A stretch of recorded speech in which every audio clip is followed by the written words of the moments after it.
living, live, so it tells me. View on your tube.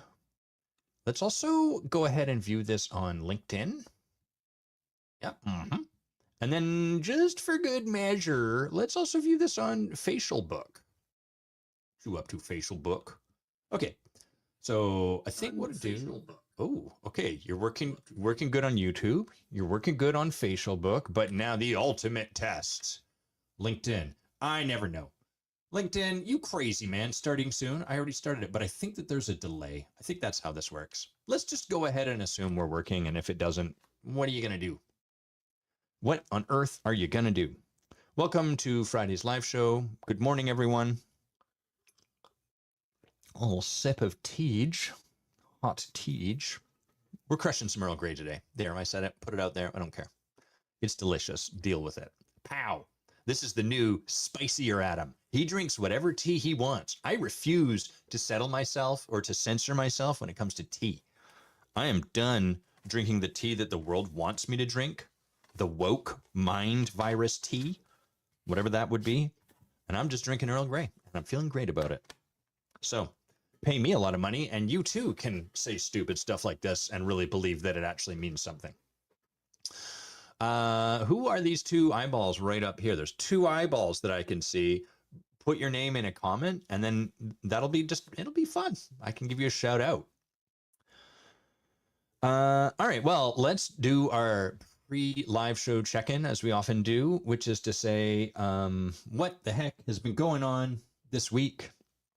And where am I now? Oh, there, right there. That's what's been going on this week. Back in my mic. Don't do that. No. There we go. I can't. The mic is like a delicate bird. If I touch it, it gets all crappy, and so I have to just very gingerly move it. So it's been a busy week. The last 2 weeks actually been very busy for me for a few reasons. Good morning, Tommy. Nice to have you with us. Good to see you. One, the intensive starts this Sunday. Not for everyone, just for the leadership team of the Forge, but nevertheless, we start on Sunday and run through till Friday of this coming week. So that means this following week is completely booked off, no appointments. And anytime I've got a whole week booked off without appointments, it usually means that there's a lot going on in the week beforehand, just to try to get out in front of it. Alternatively, I can be catching up on the back end of it, but I prefer to get out in front of it so that I can then recover after holding space and leading for an entire week.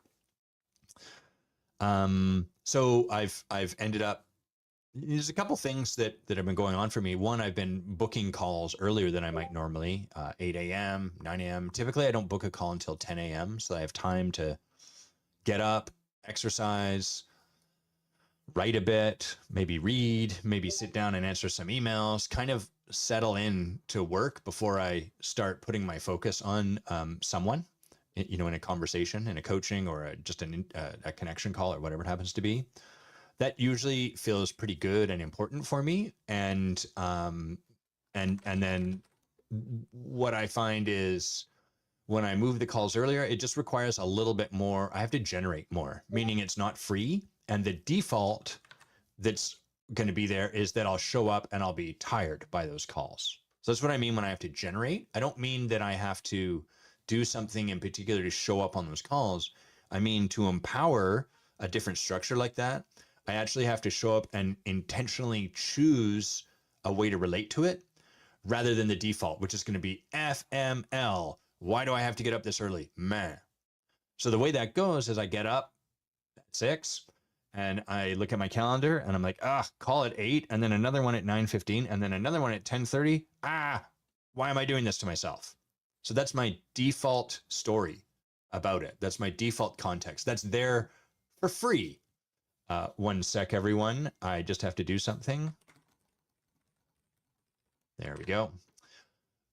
So I the default context is free in the sense that I don't have to do anything, and it will show up and be ready to be my experience. My experience, free of me generating something different, will be, fuck my life. Why did I book myself this many calls? Why is this what my calendar looks like? Blah, blah, blah, blah, blah.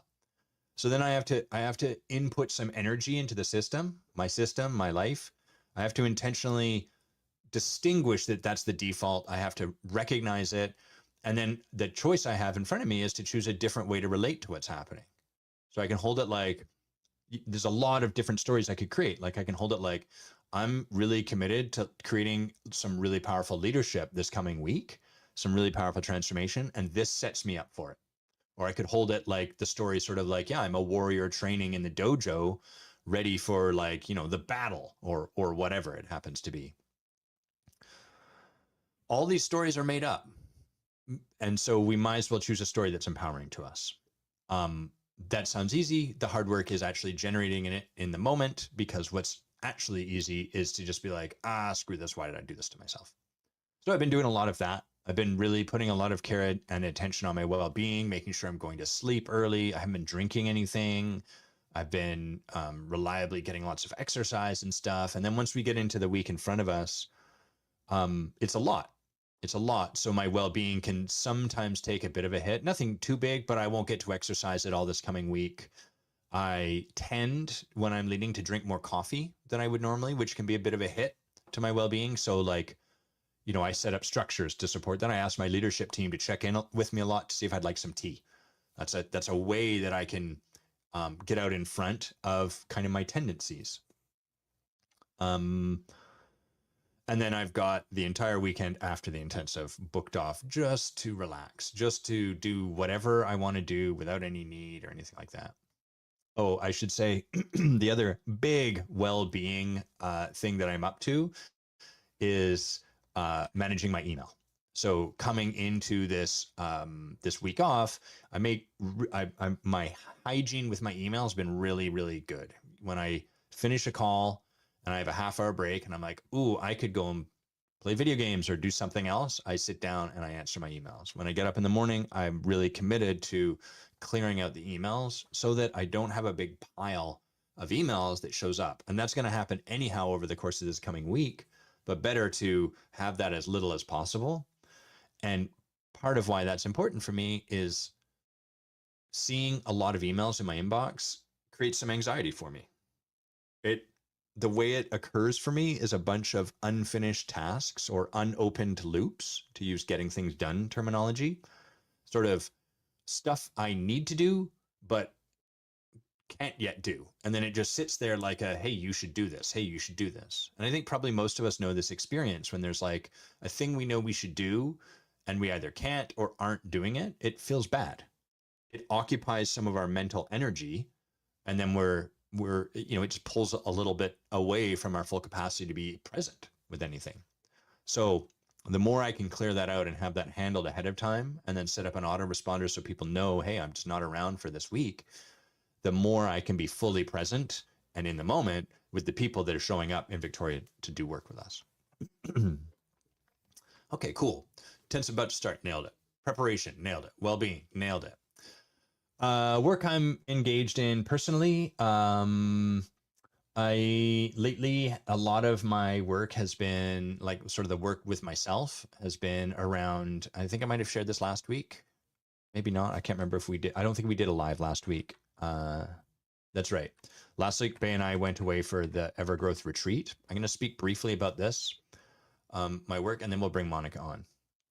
I'm saying that so Monica knows too, so she doesn't have to sit here imprisoned in the studio waiting. So one of the things that's been showing up for me that I've noticed is I have a struggle, and the way the struggle occurs is kind of like, I want to create maybe like a community, or I want to create an event, or I want to have a party or whatever. And then the internal wound, the internal story, or like the internal wound and then the story that grows out from that is people don't want to come to your party, Adam, and they don't want to spend time with you. And they don't want you at their party either. So people just don't really want to party with you and party, whatever it is that we want to do in a group together. People don't want to invite you to their pickleball league. People don't want you to blah, blah, blah. If you started a pickleball league, people didn't want to. Insert whatever you want instead of pickleball. It doesn't matter. That's the internal wounding. And so some of the ways that this internal contraption works. One of them in particular is a preemptive fuck you, I don't want to go to your party.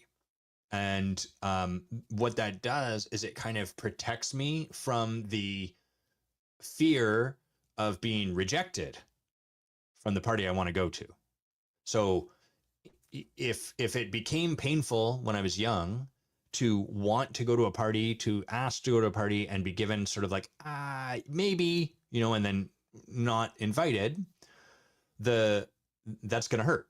And so then there's going to be this strategy created to protect against that. And the strategy is convince myself I don't want to go and that their party sucks. Their party sucks a balls. And then that frees me up because then I'm like, well, I don't want to go anyhow. And then as a result, I don't have to feel the pain of not being invited or desired or wanted at something that I actually want to go. So there's that heartbreak is eliminated, the heartbreak being between my desire and the reality of how things are. If you eliminate all your desire, you won't have to feel heartbreak. Take note, everyone. If you are committed to living a life where you don't feel any heartbreak, the best way you can do this is to reduce all of your desire to zero. So there's a lot of people that spend their lives kind of wondering, they're like, I just don't know what I want to do. Things are pretty good. I feel like maybe I should do something different, but I'm not sure and things are all right. Not always, but often what's going on is those people have eliminated their desire because then they don't have to feel the heartbreak of yearning for something that is not yet available to them. It's a very effective strategy, but has a whole bunch of consequences. And for me, one of those consequences is actually, I do want to do that stuff. Actually, I do want people to come to my party. Actually. So I've been working with this and noticing that the other part of this dynamic is that when other people throw a party, even if I'm invited to it, I'm like, your party's dumb and I don't want it to work and I don't want to see you thriving because I should be the only one that can throw a party that wins. It was a very zero-sum game. And part of what I've been on the lookout for, part of what I've been discovering in my own life are the ways in which I other myself. So I create myself as separate and distinct from whatever group it happens to be. Oh, yeah, that's a coaching community, but those people are a bunch of bozos. Oh, yeah, that's a leadership community, but those people aren't actually doing their work. Oh, that's a blah, blah, blah, a pickleball community, but those people don't play it the way I want to play it. Whatever. None of this is specific to anything. I'm just using those as examples because what matters is not the example. It's that the internal state of being will then impact any particular party that I'm looking at. It doesn't matter what it happens to be. It's never really about the specific because the being it manifests itself in whatever the specific happens to be in the moment. So I'm noticing that tendency in me to other myself, to create separation. And I've been, part of what that does is it allows me to be guarded.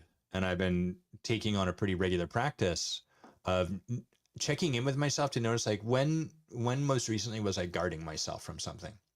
So I have an alarm going off on my phone at 1, 5, and 9 during the day. And it just says, when were you last guarding yourself? What do you notice? And what that does, I'm going to elaborate on that. The reason I have that is because any pattern like this, it works effectively because it's automatic, which is to say it's unconscious. I don't think, here's a situation in which I must guard myself, therefore I will armor up, and the way I will do it is I will point out how they're stupid in my head, but I will smile to them. None of that's conscious. That'd be ridiculously inefficient. The way the pattern works is all of that happens automatically. It's below my level of awareness. I'm not lucid to it. And so anytime you're trying to spot a new pattern or discover something, discover being the really important word, like happen upon something as opposed to seek in your mind what you already know. There's nothing new there for me. If I was just like, where do I know I already do this? I already know that. So anytime we're trying to find a new place, like, oh shit, I'm doing it here. Oh wow, I guarded there. It's really powerful to create structures that support us, to jog us into lucidity, to have us be like, oh, right, here is a situation. Oh, right. Where did I do that? And so that's the game that I'm playing. That's what I'm really up to. Okay. I think, having said that, let's have a sip of tea. We'll just check in here. I think we might be ready to bring on Monica. So, Monica, turn your camera on, turn your mic on. I'm going to leave you in the studio just while I introduce you, and then I'll pop you in here. So Monica has been a member of the Forge many, many years. I think she did 3 years with us, participant, leader, senior leader team when we were still creating a senior leader team. And all around amazing human being, super, super talented, really brings the energy of like wisdom and love and leader and commitment and stand and integrity. And she wrote to me. Maybe I'll bring you on, Monica, and then I'll read what you wrote to me. I think that's the move. Hello. You are now Hello. added to the stage. Hello. Hello. Hi. Hello. Hello. Hi. Simply hi. Did you? No, you wouldn't have watched or listened to Canadian Air Farce. This is No. a reference for people aged 46 who listened to Air Farce growing up, which was that there was like these 2 characters called the Canadian Gardeners, and they would always go hi, simply hi. They're very I don't know what the word would be, and I'm just gonna step around it because I might get myself into trouble otherwise. But they were funny. It's a very specific audience there. Yes. Know your niche, right? This is the age. This is where you were. Yeah. It was actually funny because Bay and I went to a conference in Whistler, which is not too far from us in Canada, and it was all Canadians. And as a Canadian, it kind of goes with the territory, especially if you're an entrepreneur or in business, that you're going to be like any event you go to is going to be largely American because that's where most of the population is, and that's where a lot of the commerce happens. So we're at this event, and I think there's like 1 American out of maybe 50 other people, and it was just like, we have nothing against Americans, but it was kind of neat to have a shared cultural context where I could be like, oh, yeah, you understand about Royal Canadian Air Farce, or whatever it happens to be. So anyhow, let's talk about something that you can relate to instead All of. right, let's do it. So you wrote me with this email, which is awesome. I always love it when people send me an email where they're like, hey, this might be a cool podcast topic. So I'm going to read what you wrote, and then we'll kind of dive in. Sound good? Sounds great. So you wrote, here's a podcast topic that might be interesting. What if you have a direct report who week after week says everything is fine, and then one day they have an emotional explosion, and clearly everything is not fine. So you, as a manager, try to make things fine again for them. And then you kind of wrote, so I'm curious, and there's probably a lot of nuance here that I'm leaving out, but when we do this, are we training employees to be high maintenance with an approach like this? What might cause the answer to be yes, we are versus no? How do we work with that and really stand for leadership? I read into what you'd written. Do I have that right? Yeah, I think that is the summary of it. Yes. And this is something I've Excellent. been noticing, not only with me and my direct reports, but with the people that I support that have direct reports. Yes. Yeah, absolutely. Me too. And it's really like super common because in the leadership conversation, I find there tends to be, anytime we're looking to create like a breakthrough in leadership, there's going to be 2 sort of poles that are fighting, like a tension between 2 poles. And what I could see in this situation would be like maybe the one side would be just, maybe we could call it like a like an imbalanced masculine approach would be just like, get over it. Workplace is no place for your emotions. Just buck up and do what you have to do. Plus, you're working here and we're paying you, so do it. And also, I'm the leader, so shut up and do what I'm telling you to do. And then the overly feminine approach would probably be something like just I'm speaking kind of in these terms of divine polarities. I'm not talking about women and men so much. But down this line, it might be kind of along the lines of, it's okay. There's nothing you can say that's wrong. Let us stop everything and be with you and, make sure you feel good. But then nothing really changes. Those would be kind of the 2 poles that tend to operate in leadership, I think. Not necessarily exactly what we want, but those would be kind of the 2 sides that people would run back and forth along. I see you looking up. So what do you want Yeah. to put in there? Well, what I want to put in there is what I am observing happening not only in work but in my personal life is like almost an emotional reactivity to this emotion. So it doesn't really fall into either of the sides you just listed. It's not, oh, let's take care of it, let's be calm, let's, talk about it. And it's not shut up and get your work done. It's, something's wrong. I did something wrong, or you did something wrong. It's like this layer cake of overreactivity that Yes, can that's happen. what goes on for you. That's what can go on for me and for other people around me. Yes. Yes. Yeah, 100%. Yeah, so there's that sort of impact that shows up. Um, the only thing I would distinguish there, what I'm speaking to is like the actions people tend to take when something like this happens outside of, what's going on internally for them. In fact, a lot Yeah. of people like, the imbalanced masculine, we'll call it, approach would be sort of like, what do I do? You know, did I do something wrong? And then the answer is kind of like, no, fuck it. This isn't on me. This is on them. Bulldoze. And then that Mm, sort of like is a solution in a way. Or the alternative, which we're going to call the imbalanced feminine approach, would be, did I do something wrong? Well, let's just soften everything, slow down, make sure that this person feels okay. Therefore, I haven't done anything wrong. So it's sort of like down one path, we're almost suppressing or stepping over what's going on internally. Whereas on the other hand, it's almost like what's happening is the person is making it overly significant or kind of completely acquiescing to it, almost doormatting to it a little bit. Again, okay.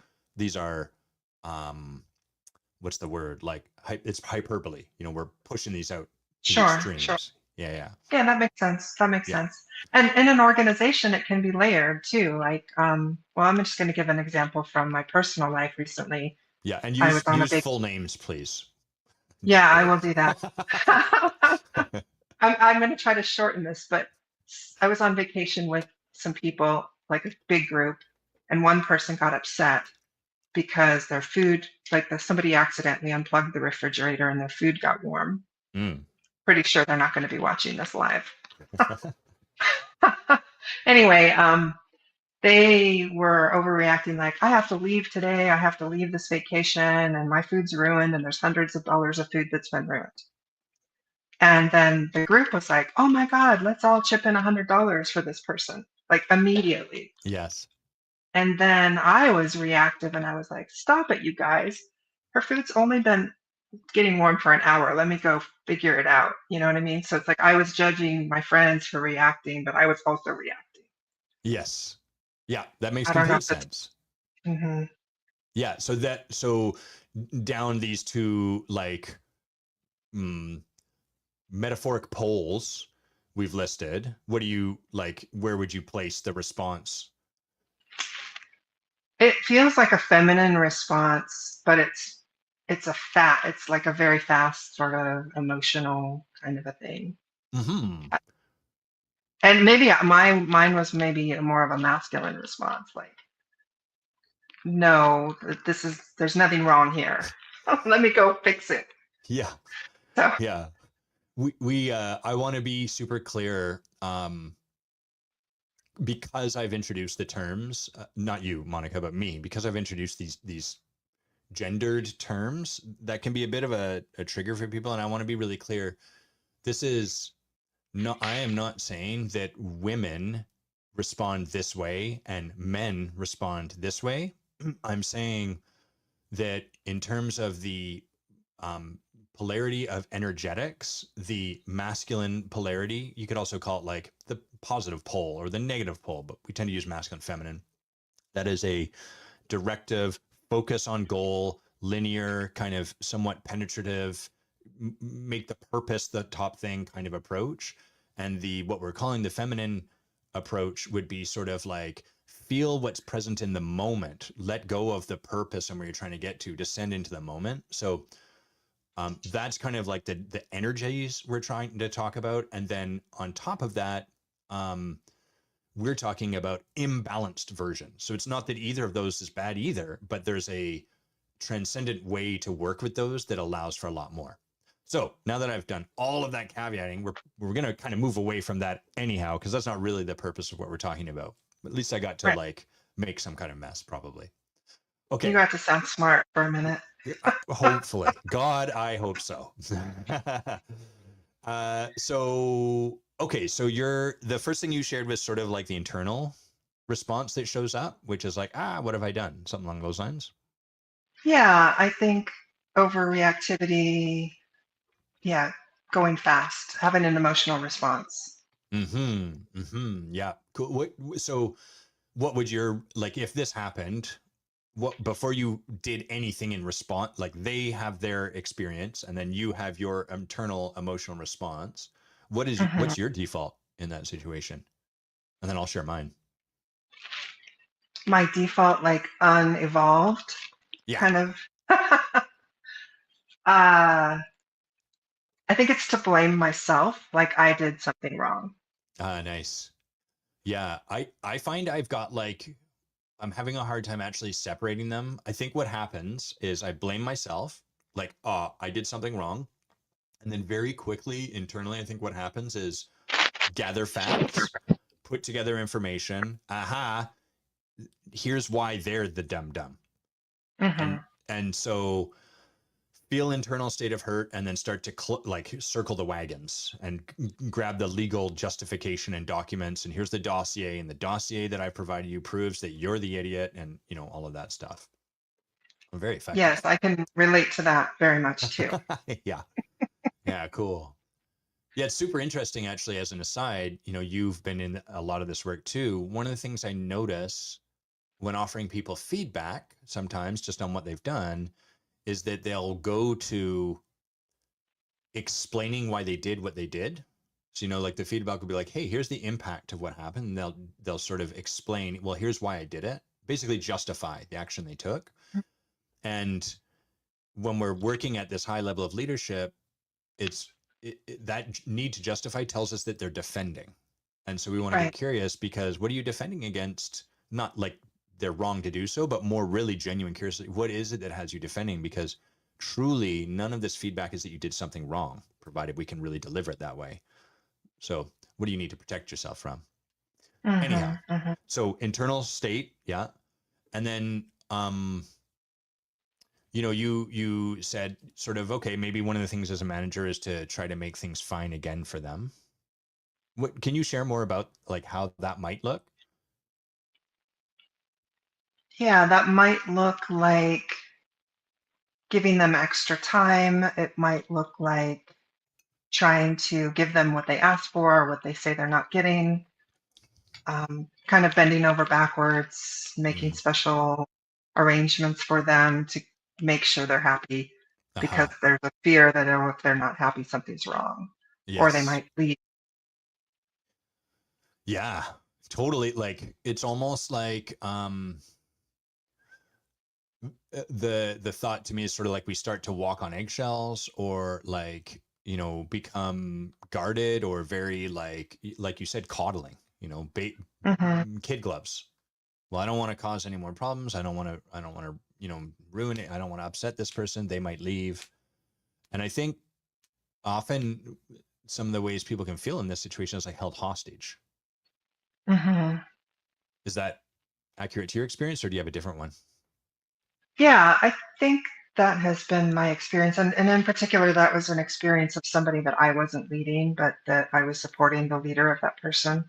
Uh-huh. And eventually, and it started out that way, but then it eventually went to, I'm just going to wash my hands of this person. They're too high maintenance. Uh-huh. Yeah. Like, they're You not a leader.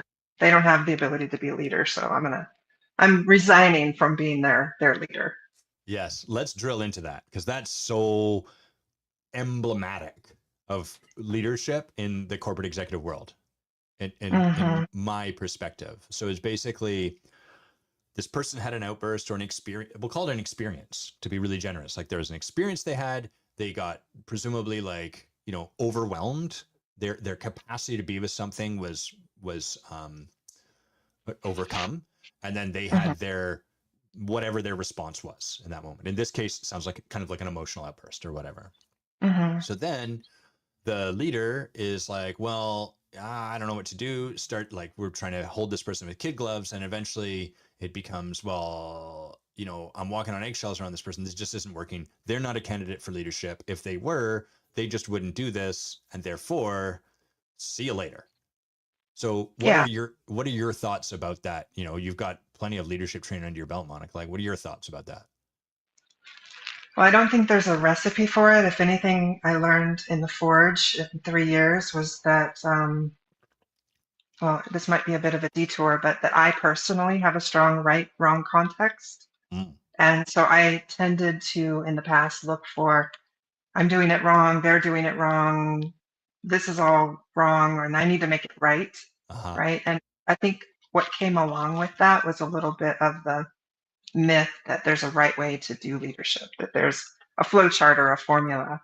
Yeah. And I don't think that exists here at all. So, I mean, remind me what the question was again? What would I? Detour indeed. Bring Yeah. more science along that detour. The question, just like we have this leader who ultimately gets to the place of like, I'm going to dust my hands of this person. They're not a Oh, candidate for right. leadership. And I'm just asking, like, what are your thoughts about that as a stance, maybe as a leader, or that conclusion?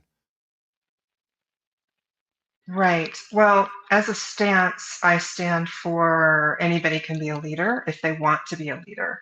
Mm-hmm. So where I want to go is, does this person want to be a leader? So this Mm-hmm. was like a junior leader being led by somebody that I lead. Yeah. And my stance was, I believe this person can be a leader if they want it. Yeah. So that's where I wanted to go with it. And that was a Yes. long journey. Yeah. Yeah. But Yeah. I think what Totally. can typically happen is like we just say, well, they don't want it obviously because if they wanted it, they would be doing it right. Yeah. Exactly. If they wanted leaders, yeah, it's sort of like I love that next stance. Like leadership's available to anyone if they want it. So that's like a step, like more transformed, we could call it, or more generous even. It's no longer this person is just not a candidate for leadership. Because there's some deficiency in them. They could be a leader if they wanted it. And then to your point, the leadership off ramp back to like, default, making life easier for myself, but not really developing leadership but because this is happening is proof that they don't want it. So fuck them. Right. Off you go. Yeah. Yeah, for me, this is I love this part because it's really the crux of why leadership isn't very well developed. Is because people have this story that it's wrong that this is showing up. Basically, like if this person was a yes to leadership, if maybe I was the right leader, this wouldn't be happening. And therefore, given that this is happening, then the premise that this person's here for leadership is off the table. And so what are we going to do there? Which is a very weak stand for leadership. Really doesn't hold a lot of potency or strength behind it. And I think we want to be clear, we're talking about a situation that's happened once in this example. We're not talking about a situation that's like we're on the 10th time in 5 days of this going on, and the person every time we start a conversation with them is just giving us the middle finger. That's not the scenario we're conducting. So um so going back to your initial example, it's really great because the person has the emotional sort of outburst, whatever. And then the leader is like, okay, I'll be really nice to them. And now I'm stepping on eggshells around them. And I don't know, like they've basically absconded from their leadership.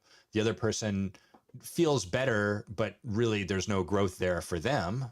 And so then the answer becomes either fire them, stop trying to, my dog in the background trying to get in, but he can't because there's a drum in the way. Take that, Gringo. This sucks. Rip off. Uh, so they either end up dusting their hands of the person, or what you see in some organizations is like the person's too good to release. It's sort of like this person is just too brilliant a technician, and so we just walk in a circle. We do this weird dance where we avoid coming into contact with whatever it was that drove this up in the first place. Yes. Oh, yes, for sure. Uh-huh. Hmm. Which is also not really a win. It's not really a win, and I see that happening as well. Yeah. Yeah. Mm-hmm. So this comes to your, I think, point about like, are we training employees to be high maintenance with this approach? So do you want to elaborate a little bit on that? Yeah, it was a curiosity more than anything, because in my stand to, okay, here's a person that says they want to be a leader, and they are they're demonstrating efforts to improve their leadership, and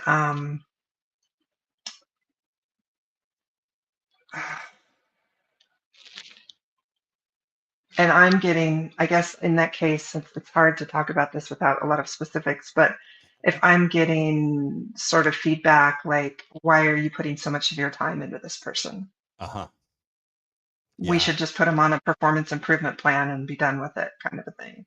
Yes. Or let's take them out of the leadership role, but because they're such a brilliant technician, we got to figure out a way to make that not a loss, right? So if you put somebody in a leadership role and then they fail at it and you demote them, it feels Yes. like a demotion, and then don't have good morale. So Yeah. I felt like I was in a place where I had to not have this person have bad morale, keep them as their brilliant technician, and also don't spend too much time developing their leadership. Yes. Yeah. So I love those examples. And, you know, I think it's worth us highlighting that leadership requires more energy put into the system initially. Like in the short term, it requires more to develop a leader than it does to just sort of do something else effectively. That's the nature of this kind of investment. It's an energetic. It's an investment into someone. An investment always takes time to return the dividends. And unlike blue chip stocks kind of investment, investing into a leader is more like, you know, investing in a startup a bit. Like you're trusting that your investment of time and energy is going to return and you'll reap dividends from it, but there's no guarantee. You can't be certain of that. And as a result, we tend to be very stingy with this particular kind of investment. So the other thing I'll speak to is that idea of a performance improvement plan. Leadership, like to have someone move from one, we'll call it level. It's not discrete, but we'll use that term. Like from one ability, capacity, level of leadership to the next requires a breakthrough. And a breakthrough requires something outside of themselves. It requires support by someone, a leader or a coach or whoever, that can support this person to see, you know, the box that they're in. Otherwise, it's sort of like telling a fish without any other support, just see the water you're in. Like the fish can't do that. And what I find a performance, what is it called? Performance management assessment, something like that. Uh, Performance improvement plan is what A I'm PIP. referring to. No, a A PIP. PIP, Let's get them a on a PIP. PIP. PIP them. Yeah.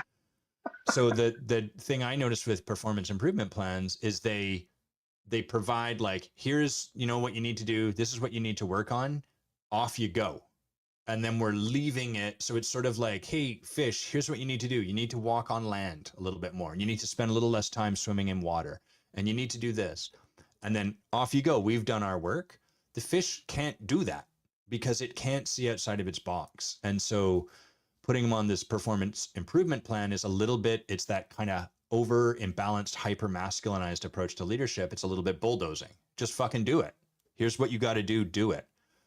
And so at best, this kind of result gives us the person will, you know, at best sort themselves out to kind of find a way to provide you the stuff that you're asking for, but at some other cost. It's going to be basically a zero sum game. They're not going to create something new and greater than the original. They're going to have to, you know, cut out some of the morale or become harsh and mean to their own direct reports so that they can do this thing that you're asking them to do or whatever. It kind of, it doesn't provide a breakthrough that allows more into the system. It just rearranges the furniture in the same apartment. Anything you want to say to that, Mm-hmm. Monica? Yeah, I can definitely see that as a possibility. And that wasn't the tack that we took in this case. said there were certain things that just couldn't happen again with this person, like Yeah. outburst in front of the client kind of a thing. Yes. Um, so there was a performance improvement plan, and there was also a lot of support, and a lot of that support ended up coming from me, but also with the support of my leaders in the Yeah. company. So I think that was really good, and there definitely was. I did see that initial response was like, well, if I'm not allowed to be emotional, then I'm just going to shut down. And this was a very charismatic person, so I saw them shutting down their essence in some respect, which was really Yes. interesting to watch. Yeah. Um, but then we worked through that, and I think now the essence is back, and we're past the hump of it. But it did take a big investment, as you were Yeah. pointing, a lot of time, a lot of investment, and a good result in the end. But that question of is this like, are we modeling this for other people? I don't actually think that's true. Yeah. But this was a pretty publicly known thing amongst the team and all that stuff. And so Yeah. here you have somebody that has this thing, and then now they're getting extra attention and extra coaching. Yeah. Yeah. And so it sounds like you guys did something really awesome. Hmm. Provided support alongside the VIP, all of that sort of stuff. So amazing, fantastic work. And often that's not the case. Often it's just Right. like hit them with this plan, off we go. And it is important sometimes to provide that stuff so that it's documented, right? Like we don't want to Hmm. step over that. There's HR practices that have to be followed, blah blah blah blah. But we're looking more at the being underneath, and the typical being is slap them with a pip, have them go do it, and then give them some generally like some half-hearted support, which is sort of like accountability check-in, or every 2 weeks Right. here's how you're doing, as opposed to like the kind of transformational work that coaching or leadership can really provide, where you're supporting them to grow into something new. So let's talk about the other side you mentioned, the high maintenance Hmm. part, and then we can share sort of like I'll share how I think the best way to support this is, and then break down like why that works, and then we'll check in with you to see what you think too. That sound good? Yeah, I mean, I have some learnings that I'd love to share just in my own reflections around like getting out of the specifics of this one case we've been talking about, but just in general, if things come up that are quote unquote surprising, right? Like back to my original question, everything's fine, fine, fine, fine, fine. And then Yes. it's not fine one day. And I have some reflections and thoughts and practices around that. So Awesome. I'd love to Okay. share that at the appropriate time. Yeah, let's check in with that in a bit. Uh, so your headphones all right there? Yeah, I'm just Yeah, trying to have that phone out of my ears. but that sounds better now that whatever you've done. They sound a little more clear now. Yeah. So the other side to this is where the person has the experience, and then it just becomes like, okay, everything's fine. And what that is kind of toothless. Like, hey, it's okay. Like what we create when we do that, and this is what most people are concerned about, is a culture where it's fine to just show up and vomit emotions on whoever, a client, a CEO, the president of another company, doesn't matter. Your coworkers, blah, this is what I'm feeling, and out it comes. And your job is to receive this because I am expressing myself, and blah, blah, blah, blah. So this is a little bit like, let's hit all of the markers. This is sort of the straw man version of wokeness that a lot of right wing sentiment is in reaction to, and with good reason, because it's sort of like this, I should be able to just express myself and there should be no consequences to that. And that's swampy, and it's not very effective as leadership. It doesn't mean that the alternative of bulldozing people is the answer either. Both of those don't really work. But I want to make sure that we acknowledge like that does create a problem. If it's just like it's okay, it's no problem, blah blah blah. And so when people lead from a place of just like, let's make sure this is okay, and oh, this person's had you know an experience and there's something going on for them, so we have to treat them very gently. That's all true. We want to honor what's there, but what's missing in this direction is our stand for their leadership. And what do we do that allows that expression of love, we'll call it, to also have some teeth? some rigor behind it. And just to introduce these concepts I've just put in, or to define them, I've talked about love and rigor. And transformational leadership requires equal parts love and rigor. So love is where we can really allow the space for people to show up as they show up and really just meet them in that. And rigor is where we stand for people in the face of their resistance. So even if they're like, I don't really, let's say, for example, you're running a circle, you have one member on your leadership team and 10 people that are there for the first day. And the member of your leadership team shows up after you've been really clear about what's required and says, and like their check-in is, I had a bad night, I want to talk about it. The rigor is where we're like, well, you're on our leadership team and you said that you wanted to play this way. And so it's not actually going to work for us to show up and say, I had a bad night and I want to talk about it. That's going to create an impact in the circle. And we actually need you to model something for these people. So would you take another swing? That's going to generate some reaction, blah, blah, blah. But that's what rigor is. That's our stand. And these two poles we've described of like imbalanced masculine, imbalanced feminine, the imbalanced masculine is where we have all rigor, no love. Fuck you, do the thing, you're getting paid for it, off we go. Or I wipe my hands of your leadership, or whatever it happens to be. It's pure rigor. And the coddling culture that we described on the other side is all love without any rigor. So it's like you can do anything you want and show up and create any mess, and we will accept you as you are. And hopefully that alone will change things, but it won't, because it lacks the stand of rigor. Anything you want to say about any of that, Monica, before we go on? I get all of that, and I've listened to many podcasts of you describing that, and I feel like I've practiced that, and it's really, really hard to do that Yes. in the real world of leadership.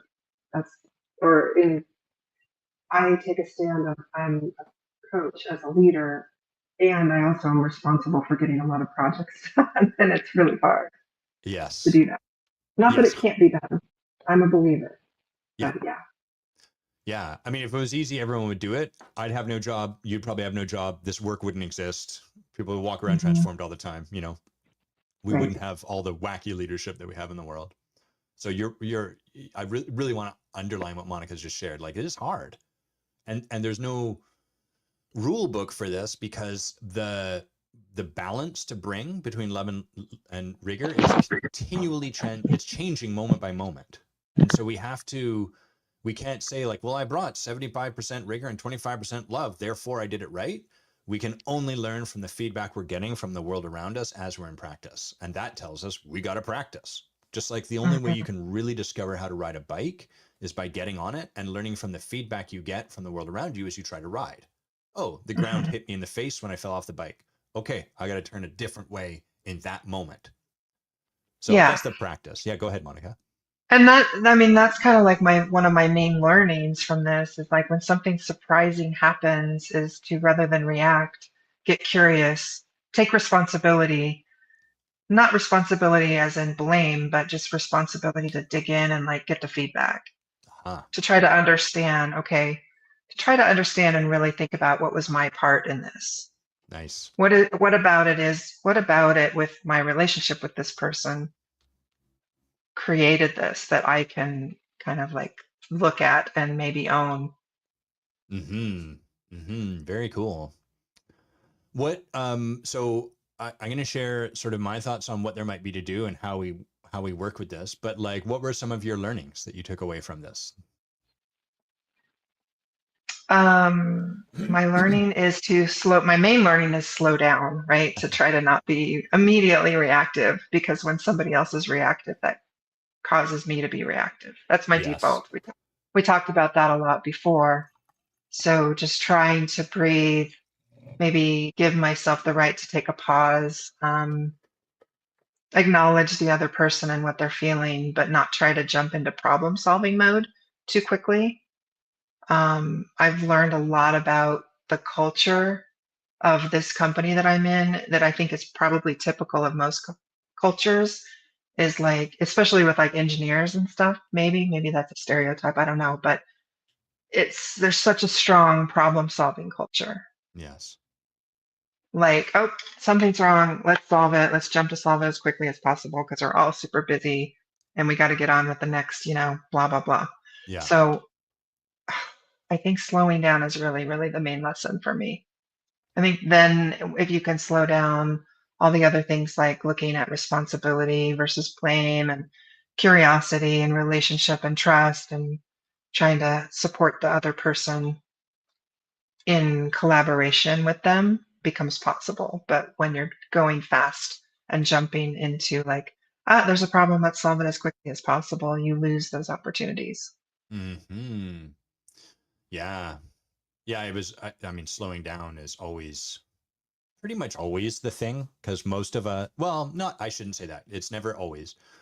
Many of us, especially in, like you said, engineering backgrounds, a lot of corporate background, the default is like, well, go faster is better. And that allows it to thrive in particular ways. And so slowing down is really tough because it's against the grain of it's not the culture. It's not the default context. There's other situations where slowing down, it's like, no, you actually need to get into action. If I slow myself down so much that I never get on the bike and I just sit with my feelings, maybe I'll resolve my feelings, maybe, but I'm never going to learn how to ride the bike.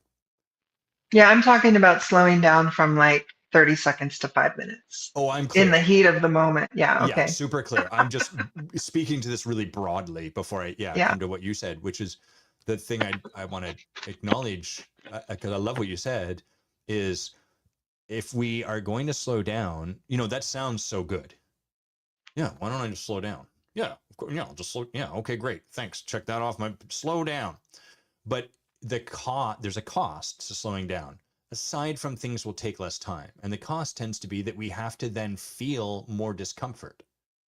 If I feel bad about the reaction I got, the sooner I jump into action, the sooner I can do something and alleviate me feeling bad.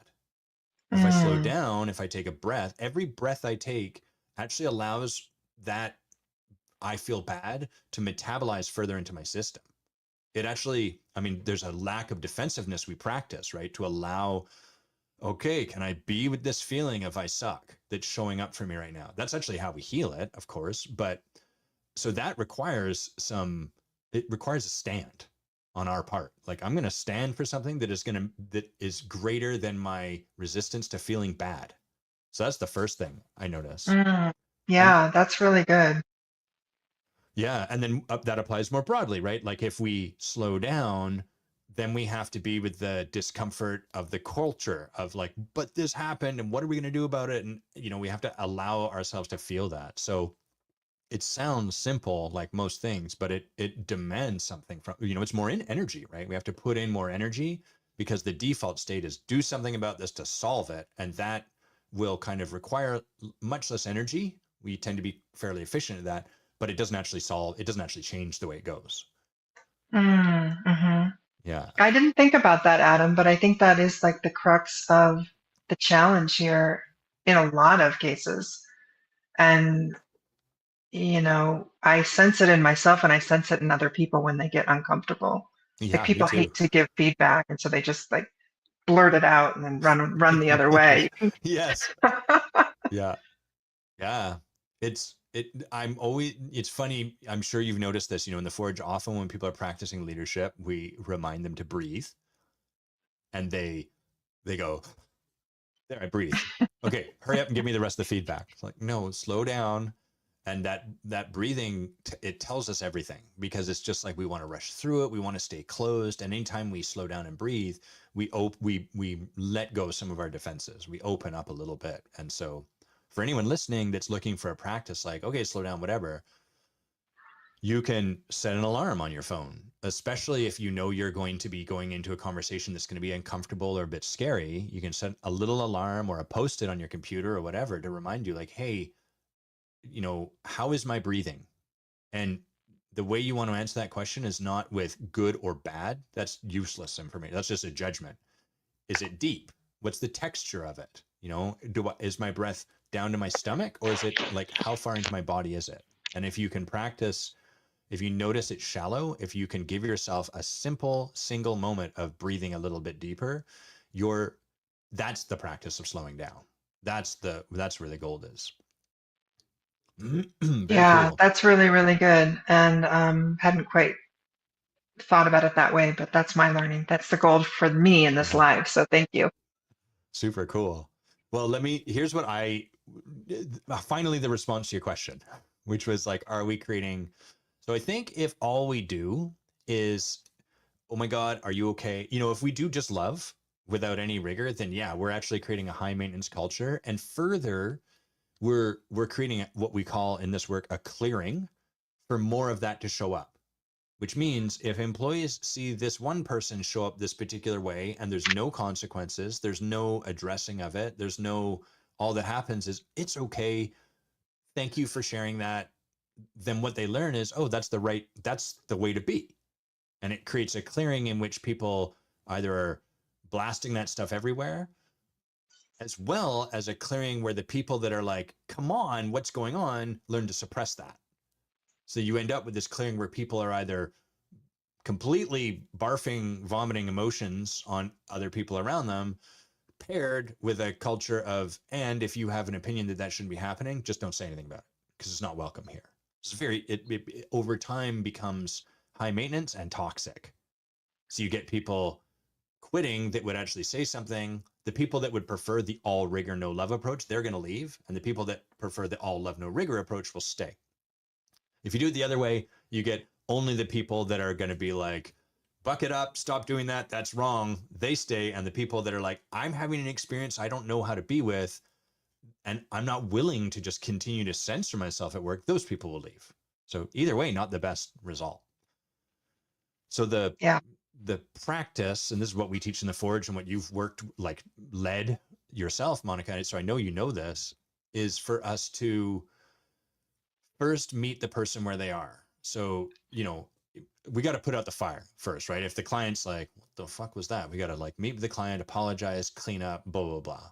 Then we have to sit with the person and we have to, well, first I want to provide a context for how we can all look at this. And then we'll come back to what I was saying. So most of us, the context we have for this is they're not a candidate for leadership. This is inappropriate. It's wrong what happened. Some flavor of that, and then see ya. Or let's just make sure they're okay and then forget about them. The context I would provide everyone is that if we're having someone practicing leadership, it means they're on the edge of their comfort zone. And when people are on the edge, if we're doing any work that matters, like if we're not really if we're just like, hey, how about you start working with a fax machine today instead of the telephone? That's not going to put people on their edge too much. But if we're actually putting people in a situation where there's new growth to happen, they're going to be confronted. They're pushing into the unknown, and that's going to be confronting. And as that happens, they're going to revert to their old patterns, the old things they've learned to do to stay safe. So that's our context for how we approach all of this. And for this person in particular, I'd say their pattern is probably stuff their emotions, stuff their emotions, stuff their emotions, stuff their emotion. There's no room for it. There's no room for it. And there's no room for it until they can't do that anymore. And then, blah. I don't know for sure. I'm just making stuff up. Yeah, no, I Yeah, go that's a ahead, pattern Monica. for sure. That's a pattern. Yes. Mm-hmm. That I see. Yeah. And then it's funny because people are like, I don't want people like that, but then how do I stop quiet quitting? Well, that's these people. They either quit before that happens, or it happens and you fire them, or you walk on eggshells around them. So if you actually want to build a diverse, potent leadership team that can really meet whatever life throws at you, you have to learn how to work with these people. And so there's a couple things. One, now that we've got this context, we can relate to this person differently. We can say, oh, this person has been on their edge for a while and they just got overwhelmed. And this is how they've learned to go. So it means they're practicing leadership.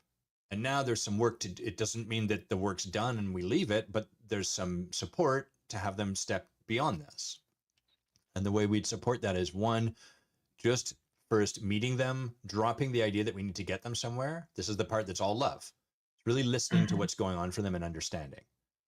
And cleaning up our part in that, which requires really listening from the lens not of, yeah, but here's your part in this. Rather setting that aside and just listening, how can I see that what they're sharing is true? And how did I co-create that?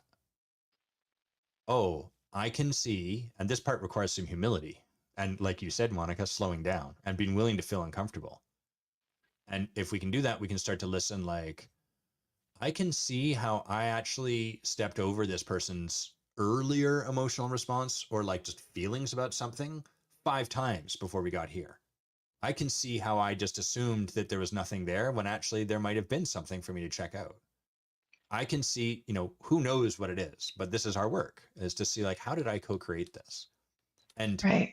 for leaders that are like, there's nothing I did, you're not a candidate for leadership. Because if you're really committed to leadership, you are accepting the truth that you are always co-creating what is happening with your people. Your people are being a reflection of your leadership.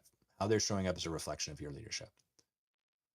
Yep. So once we've done that, we've honored where they're at. We've helped them kind of come back to a place of regulation. We've cleaned up. We've apologized for, I can really see how. And then we can bring rigor. Then we can say, so look, it's because you're committed to leadership, I'd love to have a conversation with you about leadership here. And that's the part where we can say like, here's what we need to do to address this. Now that I'm clear, like it sounds like you were stuffing this, we can't do that because we can't have it go that way again. And if it does, we're going to actually have to do something. So we're being clear and upfront about the consequences, not like a punishment, but just like, hey, we can't keep having that happen. It just doesn't work. I'm not punishing a bike wheel on my bike for having only one spoke. I'm not saying you're a bad bike wheel. It's just, it won't work. And so once all of the spokes fall off, I have to replace it. So we're not punishing this person. We're not hitting them in the head. We're just saying, look, if that keeps happening, we got to do something different. So we want to support it so that we don't get there. And Yeah. then we can work with that person to distinguish like, so what's going to support things to go differently? What would you need? What could we provide? What could you do to have it go differently? And this is part of their work, is to get clear like, oh, well, I guess I can see like I didn't share what's there. And what that does is it allows people to have the experience they had and then next time to have it go differently. That's how growth happens. That's how transformation unfolds, is by helping them see what they did and then helping them have it go differently, practice something new, and then growing in partnership with you.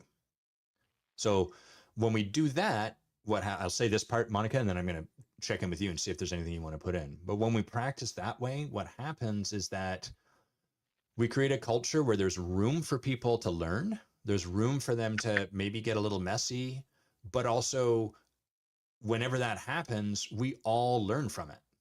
I, as a leader, realized, wow, I got to stop stepping over people's feelings.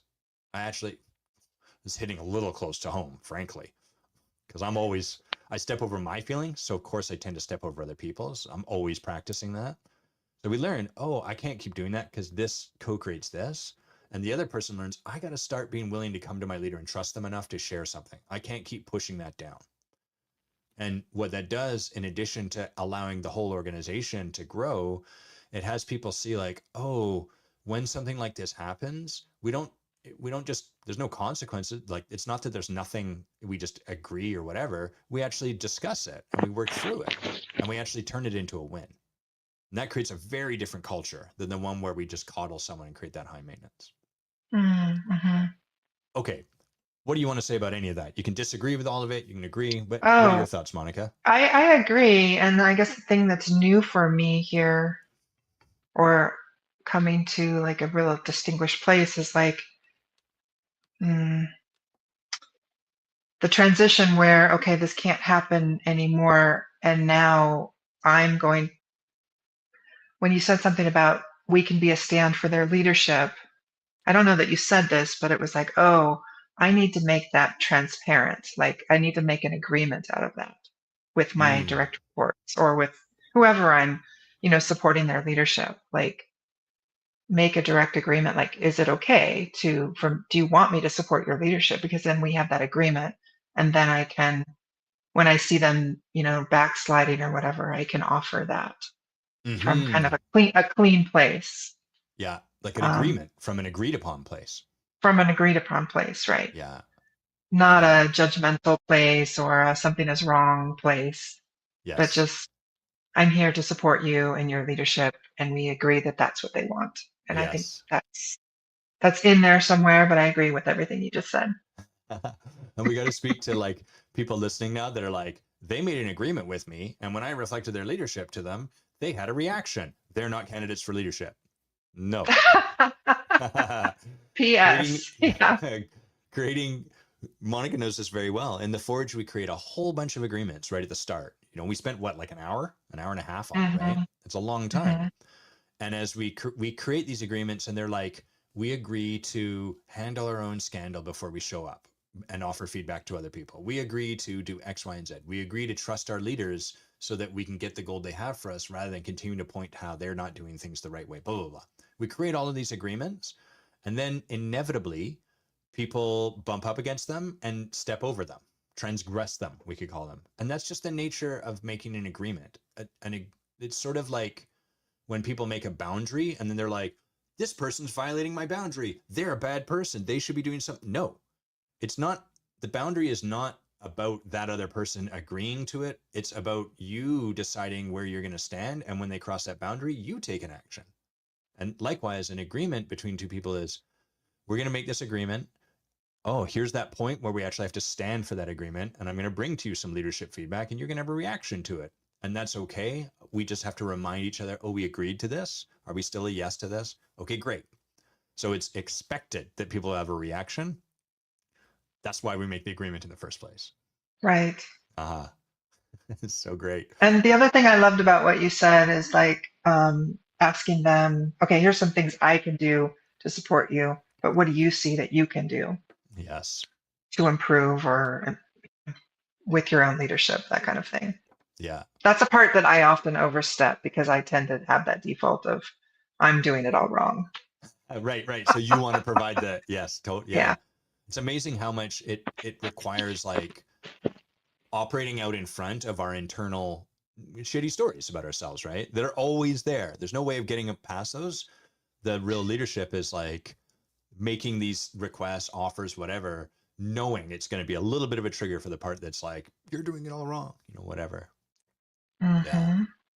Yeah. It's really cool because I'm just imagining, this person getting this support, and then, even if they're just practicing 1 inch more or 1% more, all of the things you've described, sharing their feelings a little bit more, trusting someone else, their leader, and bringing something to them a little bit sooner. If I'm imagining this person putting that into practice, and then what I'm seeing is like, shit, this conversation will have ramifications everywhere in their life. Because if they're holding themselves back and not sharing with people and all of that here, they're doing it in other areas too. And so if they start to practice and get supported by whoever their leader is here, they're also going to shift the way their friendships. They're probably not going to vomit on strangers that cut them off in traffic as much. They're probably going to change the way they are with their friends. Their relationship with their families might change. It's just like, damn. And that's why I think this work's so cool, is we're not trying to make people's family lives better when we're leading someone in a company, but when we're committed to being transformational in our approach, that's inevitably part of what comes along for the ride. And that obliterates turnover. It creates a culture of people that are thirsty to stay and to continue to support and to grow and all that. It's super cool. Yeah. I think the other thing I want to mention too that I've been thinking a lot about that might be related to this, and you mentioned it with like people are on their edge if they're truly practicing leadership. Um, in engineering and in software, we have this term called white space. And I don't know if you have that term, but Maybe it's based. define it for us. So white space is like the unknown. It's the things we don't know. Yeah. So you can think of that as like outside of my comfort zone, but they use it Yes. in engineering because it's like, well, we know how to build a login screen and we know how to do authentication, but we don't know how to do this other scary thing. And so it's typical that the most senior engineers are more comfortable in that white space. But I've been sort of thinking about the idea of white space outside of engineering and noticing when people get uncomfortable. And it's when they get uncomfortable, um, what do we do as leaders, right? And I've sort of been thinking about how people have different reactions to that. Like sometimes people are like, they just freeze. And I think maybe that would be me in the forge. Like when I had no idea what you guys were talking about when you're like, oh, clear the team, Monica.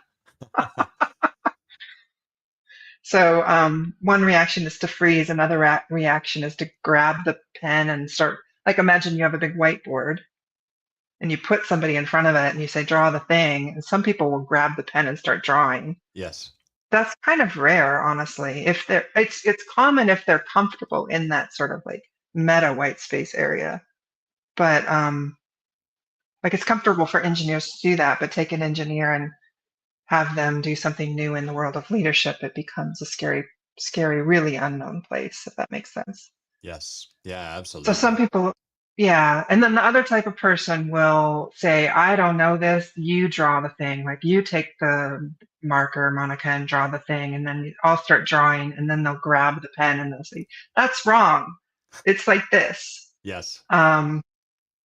And then some people freeze. And I think the thing is just really interesting is here to notice when that's happening. And I like thinking about that metaphor. Like, where are we? Are they throwing the pen back to me to draw? Or are they, and if I say, well, this is what I would do, they say, no, that's wrong. Are we in that tension? Or are they in frozen mode? And then what can we do to like draw the thing together, the whiteboard picture together? Yeah. Yeah. I love that, grabbing the pen and that's wrong. I remember Mm-hmm. when I was first getting trained as a coach, we would, we'd show up for this weekend. We had 12 weekends over the year. And, they'd be like, all right, who's got a thing? Do they want to share? You'd share. And they'd be like, you want some coaching on that? Yes, great. Who will step in? And then, one of us would put up our hand and then we'd start coaching. You get feedback. And it's really tough. Coaching's weird, as I know, like it's weird. I'm practicing letting go of knowing the place we're meant to go while at the same time it's just this challenging place to operate. And what would happen is like the person would coach and then they would ask a question, and then another question, and then a third question, and then there'd sort of be a moment where I'd be like, I'm not sure where to go, or people would put up their hand like, oh, I've got a question, and everyone would have like a question from the outside. And one of our leaders kind of reflected. He's like, it seems like everyone here has like one good question, especially when they're not the one watching. But that's not really what this work's about. This work is about being willing to sit in the unknown for the duration. And so I love that. I was just reflecting on that. The engineer can like, when you start to draw, be like, that's wrong, and like take it over. But can you sit with that person, an engineer named Reggie, I'm making up now, and draw all the way through? Can you start from the start and go all the way through and be with the experience that other people might feel you're wrong and stay the course? It's like, oof, Mm-hmm. this stuff's tough. Yeah. Very cool. What are you up to, Monica? What do you want people to know about you? I am up to creating spaces where people who are considering a change in their life. So typically these are like late career leaders that might want to be thinking about like cutting back their work, retiring, but maybe not ready to retire. Maybe they want their own business. Essentially, I'm helping people discover what they truly want. That's maybe outside of what they can see as possible for Mm, people that are, let's say, 50 and older. yeah. And we'll be doing some retreats, perhaps, with these people. And I do have a full-time job as a leader, so I don't take a lot of private clients on, but going to be launching a group program as well. Nice. When like, what are people feeling or experiencing in their life that would be an indication that they should have a conversation with you? If you're experiencing something like, I know there's, I'm things are pretty good. I've got some money, I've got some success, but I feel like there's something more. Mm, Um, I think that's a great place to start. Like, what is that something more? Just getting curious about that. What could be uh-huh. possible for you in the third of your life? So if they have curiosity about that, if they're thinking about what they want their next chapter to be. Nice. And is that experienced by them like as discontent or malaise or ennui or any of those? None of those? Something different? I think it can be experienced as, yeah, almost like this is a word that maybe people can't relate to, but that we used in the Forge is like resignation. Mm, Like life is pretty good. Why am I unhappy? Kind uh-huh. of experience. Yeah. I Yeah. Sort shouldn't of be like a unhappy yeah, because but yeah, but yeah. mhm. Yeah, it's great. And I got everything I want, but dot dot dot. Hmm. Yeah, nice. Okay, cool. Where do people find out about that, or where do they reach out to you? Probably the best thing to do is reach out to me on LinkedIn. I have a pretty unique name, Monica Borrell, Borrell, and they can find me on LinkedIn. And I also have a website, monicaborrell.com, which my I love. website says nothing about what I just talked about. They can find me there. But you've got a website, and it is your full name, which is that's the way to go. It Yeah. is, yeah. Yeah. I love it when I like it when I see people email me from like, jim@jimreggie.com. And I'm like, oh, cool. I'm look up this website, jimreggie.com. Oh, neat. Um, Complete aside, I learned, never mind, this is a stupid aside, and I've stricken it from the record. It's not being brought in. Anything else you want to say about our topic today, or anything else before we wind down? I miss that I'm bittersweet about not being in the forge again this year. I will say that. We miss you dearly, especially as we're coming to the intensive in like 2 short days. Yeah, I won't have your van parked down just from my street. exactly. Exactly. So um, I will miss you guys for sure. yes, we will think of you and hold you. We'll miss you as well. So let's see. What do I'm going to plug. I'm not going to plug the intensive. Y'all missed it. Boom. It's happening in 2 days. If you're not signed up, you probably aren't going to. Way to make the worst decision of your life, people. Okay. That's, I've spoken to that one. The next opportunity that is coming up is every year in the Forge, which runs from September to May, we have a retreat. The retreat is at the end of January, and it's in Costa Rica. Monica, the retreat rules, correct? It does, yes. Uh-huh. Please go to the retreat. Uh-huh. What's one awesome thing that you remember from the last time we were in Costa Rica together? William. Say more. So the host of the retreat is just this wonderful, warm man that keeps us happy, makes us beautiful food from scratch. If we want to do an excursion, he will drive us personally to the river to sit in the river that's like a hot tub river. Do you Yes. remember Yeah. that? Yeah, I That sure do. was That's really where I lost cool. my wedding ring. Oh, right. Yeah, yeah.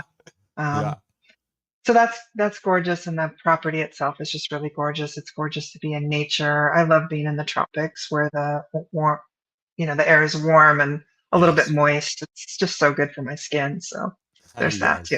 Yes. Yeah, true that. Yeah, so the retreat's incredible. And for the first time ever this year, we're opening up some seats for first alumni to come, alumni of the Forge, and then for the public. So we have 7, very limited number of 7 seats. If you want to go away with us to experience like a ton of transformation, to really dive into this work, to get to find a tribe and a community, make lifelong friendships and relationships, change up your life, and have a blast doing it and eat really good, healthy food, this is a great chance to do that. So you can message me directly if you'd like to know more. You can wait for our email out. We've opened it up for 3 weeks just to alumni, and then after that, we'll open it up to the public. So if you want to be on that list, just let me know, or you can go to my mailing list on my website, adamquani.com, which is right at the bottom here. So that's coming up. That's from January, I believe, 24th through 31st. So the final week in January. It's going to be awesome. And then I think that is everything that we're going to plug. So Monica, thank you so much for writing in and sending this topic. Like, super fun to just dissect this, and I could nerd out on this stuff all day long with you. And so, I was like, hey, we could also talk about this, and then we used up all our time with this. So fantastic. Thanks for Yeah. always, you often send me stuff that's just so fun to look at and talk about. So I always really, really appreciate you for that, and for all of the other things that you bring to the space. And thanks everyone for tuning in today. And we will catch you. We'll have no live show next week, but we will also have no live show the following week because I'll be heading down to Mexico to build a house. So we'll have one in 3 weeks' time. So we will catch you then. Thank you, Monica. Thank you for having me. Adios, everyone.